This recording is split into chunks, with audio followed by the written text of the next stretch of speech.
చిన్నప్పుడు తనకు జరిగినవన్నీ యోసేపుతో మాట్లాడుతున్నప్పుడు దేవుడంటే చిన్నతనంలోనే ఇష్టాన్ని కలిగి ఉన్నాడు యోసేపు తండ్రి మాటలను బట్టి.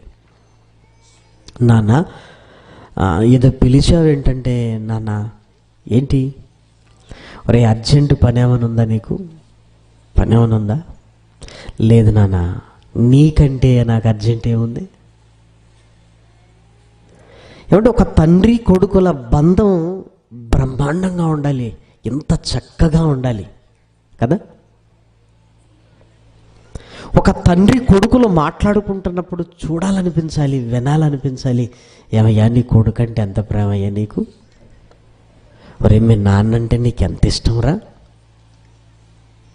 ఉందా ఆ బంధాలు మన కుటుంబాలలో? భార్యాభర్తల మధ్య ప్రేమ సరిగా ఉండదు.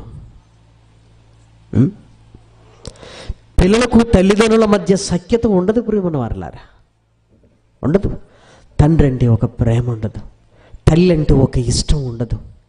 అమ్మో మా నాన్న నన్ను పెంచాడు అన్న మమకారం పిల్లల్లో కనిపించదు. మా అమ్మ నన్ను నవమాసాలు మోసి ఈ భూమి మీద కన్నది అన్న మమకారం ఏమండి పిల్లల్లో కనబడట్లేదు ప్రియమైన వారలారా. ఎదగగానే ఏదో డబ్బులు ఇచ్చేవారుగా నాన్నను, వండి పెట్టేదిగా అమ్మను, ఆ డబ్బులతో జల్సాలు చేస్తూ స్నేహితులతో ఊరేగడానికి చూసేవారే ఎక్కువ మంది కనబడుతున్నారు ప్రేమను వారలారా. నీ తల్లి కంటే నీ తండ్రి కంటే భూమి మీద నీకు ఎక్కువైన వారు ఎవరు లేరు ప్రేమను వారలారా, లేదు. అందుకే దేవుడు కూడా ఒక మాట అన్నాడు, నీ తల్లిదండ్రులను ప్రేమించాలి, సన్మానించాలి, నీవు దీర్ఘాయుష్యమంతుడవు అగునట్లు అన్నాడు. నిజంగా ఎవరైతే తల్లిదండ్రులను సన్మానిస్తారో దేవుడు అంటున్నాడు, నేను దీర్ఘాయుష్యునిస్తాను అన్నాడు ప్రేమన వారలారా. అసలు ఎంత గొప్ప గిఫ్ట్ అంటే, అమ్మ తిట్టిందని, నాన్న కొట్టాడని ఎదురు తిరిగేవారు బోళ్ళు ఎంతమంది ఉంటారు.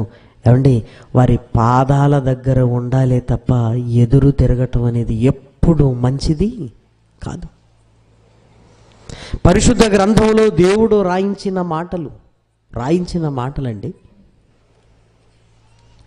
నేను అధికారిని కదా, నేను బిజీగా ఉన్నాను, మా నాన్నతో చెప్పండి తర్వాత వస్తానని యోసేపు ఏమనలేదు. నాన్న కబురు పెట్టాడనగానే పనులన్నీ వదిలేసి